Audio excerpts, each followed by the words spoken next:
আছো বন্ধুরা? আমি পিয়ালি, আমার শখের রান্নাঘরে তোমাদের সবাইকে জানাই স্বাগত। আজ আমি একদমই অন্যরকম একটা রেসিপি সাজিয়ে নিয়ে এসেছি তোমাদের জন্য। এটা আমরা প্রত্যেকে ভালোবাসি, তাই চলো চটজলদি শিখে নাও কিভাবে এই রেসিপিটা অতি সহজে বানানো যায় এবং খুব টেস্টি হয়। কথা না বাড়িয়ে তাই চলো সোজা চলে যাই রেসিপির দিকে।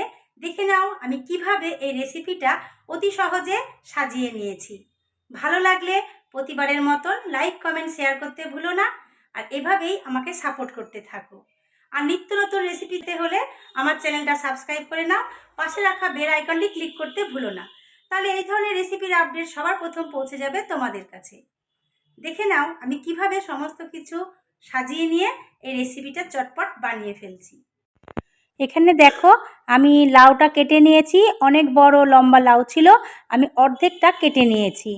জিরি করে যেভাবে আমরা লাউ কাটি ঠিক সেইভাবেই খুব মিহি করে লাউটা কেটে নিতে হবে। অর্ধেকটা লাউ দিয়েই অনেকটা তরকারি হবে, তাই পুরোটা আমি এখানে নিইনি। দেখে বুঝতেই পারছো একদম কচি লাউ, পিচ হয়নি। আর এই লাউয়ের খোসাও কিন্তু ভীষণই টেস্টি হয়, বিভিন্ন ধরনের রেসিপি হয়। এই লাউটা আমি রেখে দিলাম, এটা আমি অন্য কোনো রেসিপি বানাবো। এবার চলো দেখে নিই আর কি কি উপকরণ আমি নিয়েছি। এখানে একটা বড় সাইজের আলুকে আমি ঠিক লাউ যেভাবে জিরি করে কেটেছি সেইভাবেই জিরি করে কেটে নিয়েছি। 3-4টে মতন কাঁচা লঙ্কা। আর নিয়েছি দেখো এই লাউ আর আলুর পরিমাপ করে পোস্ত। আমি এখানে 2 চামচের একটু বেশি আমি পোস্ত নিয়েছি। অবশ্যই টেবিল চামচের মাপ করেই কিন্তু পোস্তটা নিতে হবে। ভীষণই সুস্বাদু হয়, আর এটা একদমই নিরামিষ রেসিপি, তাই তোমরাও বাড়িতে অবশ্যই নিরামিষের দিনে এটা ট্রাই করতে পারো। আমার বিশ্বাস ভীষণ ভালো লাগবে। লাউটাকে কেটে নেওয়ার পর আমি খুব ভালোভাবে ধুয়ে জল ঝরিয়ে নিয়েছি। এবার একটা প্রেশার কুকার নিয়েছি। এই প্রেশার কুকারের মধ্যেই দেখো আমি কেটে বেছে ধুয়ে রাখা লাউটাকে দিয়ে দেব। আগেই বলেছি চটজলদি খুব দুর্দান্ত রেসিপি একটা তৈরি হতে চলেছে, তাই ভিডিওটা স্কিপ না করে প্রথম থেকে শেষ পর্যন্ত দেখতে থাকো। লাউগুলোকে আমি দিয়ে দেওয়ার পর এর মধ্যে এবার আমি দিয়ে দেব 2টো কাঁচা লঙ্কা। 2টো কাঁচা লঙ্কা আমি এখানে সেদ্ধ হওয়ার সময় দেব, আর আমি পোস্ত বাটার সময় 2-3টে কাঁচা লঙ্কা বেটে নেব। এবার এর মধ্যে দিয়ে দেব সামান্য পরিমাণ লবণ, আর দিয়ে দেব সামান্য পরিমাণ হলুদ।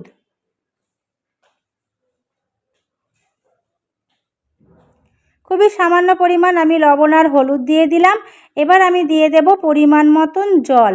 এখানে আমি ছোট্ট মগের 1 মগের একটু কম জল দিয়ে দিলাম।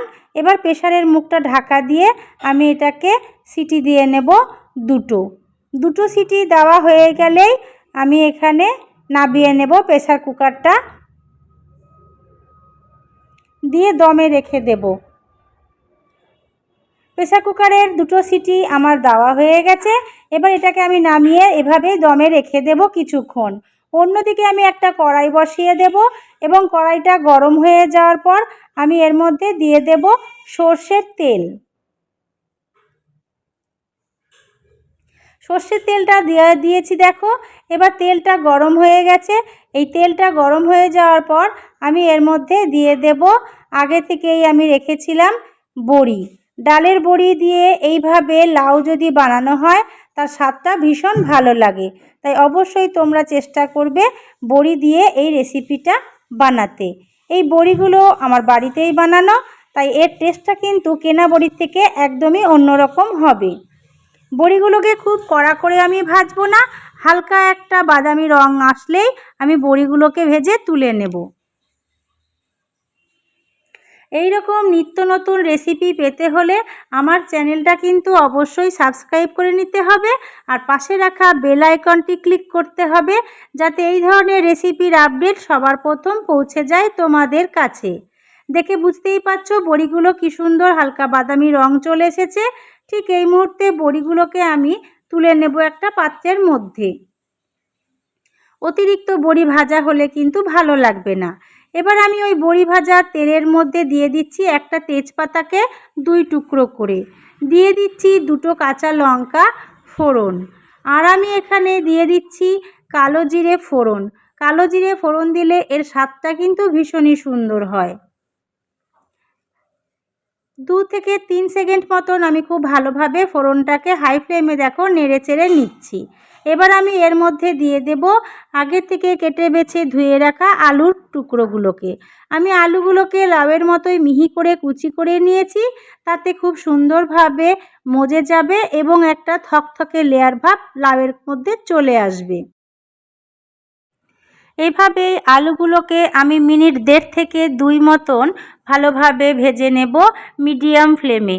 ভালোভাবে ভাজতে ভাজতে আলুটার মধ্যে একটা হালকা বাদামি রং আসা শুরু করে দেবে অবশ্যই। গ্যাসের ফ্লেমটা কিন্তু মিডিয়াম রেখেই আলুটা অনবরত নেড়ে নেড়ে ভাজতে হবে। এইবার আমি এই মুহূর্তে এই আলুর মধ্যে দিয়ে দেব লবণ। লবণটা দেওয়ার পর দিয়ে দেব আমি একটা টমেটো এখানে কুচি করে নিয়েছি, সেই টমেটো কুচিটা। এবার এই টমেটোটা আর আলুটার সাথে ভালোভাবে লবণটাকে মিশিয়ে নেব। যেহেতু লবণ দিয়েছি তাই লবণ দেওয়ার পর টমেটোটা একদমই মজে যাবে এই আলুর মধ্যে। খুবই টেস্টি একটা রেসিপি এবং ভীষণই ঝটপট রেডি হয়ে যায়, খেতেও ভীষণ ভালো লাগে। অল্প সময়ের মধ্যে চটজলদি একটা রান্না। আমি এবার এটাকে ঢাকা দিয়ে রেখে দিলাম 2 থেকে 3 মিনিট মতন, গ্যাসের ফ্লেমটা মিডিয়াম রেখে।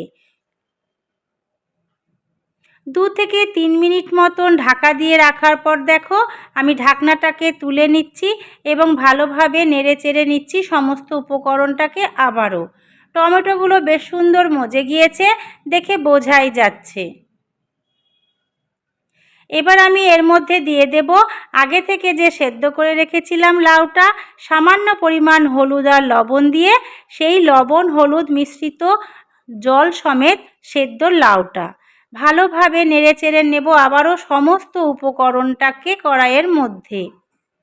আমি কিন্তু লাউ সেদ্ধ করার সময় তোমাদেরকে দেখিয়েছিলাম জলের পরিমাণটা আমি কতটা দিয়েছি, ঠিক সেই পরিমাণ অনুযায়ী কিন্তু আমি তোমাদেরকে রিকোয়েস্ট করব জলটা দেওয়ার জন্য। এবার আমি এর মধ্যে দিয়ে দেব সামান্য পরিমাণ চিনি।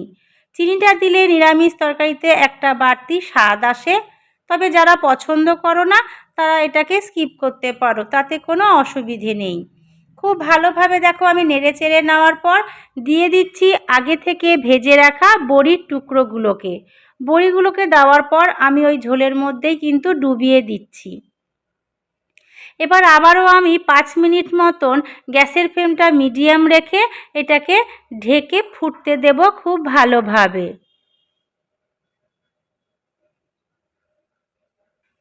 খুব ভালোভাবে ফুটে উঠেছে। এবার আমি ঢাকনাটা দেখো তুলে নিচ্ছি। খুব সুন্দর একটা গন্ধ বেরিয়েছে এখনই, যদিও আমার প্রধান উপকরণ কিন্তু এখনও এর মধ্যে দেওয়া হয়নি। রঙটা দেখে বুঝতেই পারছো খুব সুন্দর একটা ন্যাচারাল রং এসেছে এই সবজির মধ্যে। ভালোভাবে নেড়ে চেড়ে ওলট পালট করে দিচ্ছি আমি সমস্ত সবজিগুলোকে। এবার আমি দিয়ে দেব এর মধ্যে বেটে রাখা পোস্তটাকে। আমি আগেই বলেছি আমি 2 টেবিল চামচ থেকে একটু বেশি পোস্ত নিয়েছিলাম, যেটা বাটার সময় আমি 2-3টে কাঁচা লঙ্কা এর সাথে বেটে নিয়েছি। খুব ভালোভাবে একটু জল দিয়ে বুলিয়ে ওই পোস্তর বাটিটা ধুয়ে আমি দিয়ে দিলাম সবজির মধ্যেই। একে বড়ি তার উপরে পোস্ত, বুঝতেই পারছো কতটা সুস্বাদু হবে এই রেসিপিটা খেতে। সমস্ত উপকরণের সাথে আমি খুব ভালোভাবে বড়ি আর পোস্তটাকে দেখো মিশিয়ে নিচ্ছি। সমস্ত উপকরণ খুব ভালোভাবে মিশিয়ে নেওয়ার পর আমি এটাকে আবারও 2 থেকে 3 মিনিট মতন ঢাকা দিয়ে দেব এবং খুব ভালোভাবে ফুটতে দেব মিডিয়াম করে গ্যাসের ফ্লেমটাকে। রান্নাটা কিন্তু অলমোস্ট হয়ে গেছে, তাই পোস্তটা দিয়ে 2 থেকে 3 মিনিট মতনই আমি এটাকে ফুটিয়ে নিলাম। খুব বেশি পোস্তটা যদি দেওয়ার পর ফোটানো হয় তাহলে তার স্বাদটা কিন্তু থাকে না। দেখে বুঝতেই পারছো কত সুন্দর রং আর গন্ধটাও বেরিয়েছে কিন্তু অপূর্ব। তাই দেরি না করে ঝটপট তোমরাও বাড়িতে বানিয়ে ফেলো এই রকমই পোস্ত দিয়ে লাউ। আমি তরকারিটাকে নাবিয়ে নিলাম একটা পাত্রের মধ্যে। এবার দেখো বড়িগুলো কিন্তু আমার একটাও ভেঙে যায়নি, খুব সুন্দরভাবে বড়িগুলো আছে লাউয়ের মধ্যে, আর পোস্তটা দেওয়াতে এর স্বাদটাও কিন্তু খুবই সুন্দর লাগছে। তাহলে বন্ধুরা, কেমন লাগলো ভিডিওটা দেখে অবশ্যই আমাকে কমেন্ট করে জানিও। ভালো লাগলে লাইক, কমেন্ট আর বন্ধুদের মধ্যে প্রচুর শেয়ার করো। আর এইভাবেই আমার পাশে থাকো। তাহলে দেখা হচ্ছে এই রকমই ঝটপট সুস্বাদু রেসিপি নিয়ে। ততক্ষণ সুস্থ থাকো, ভালো থাকো। টাটা বন্ধুরা।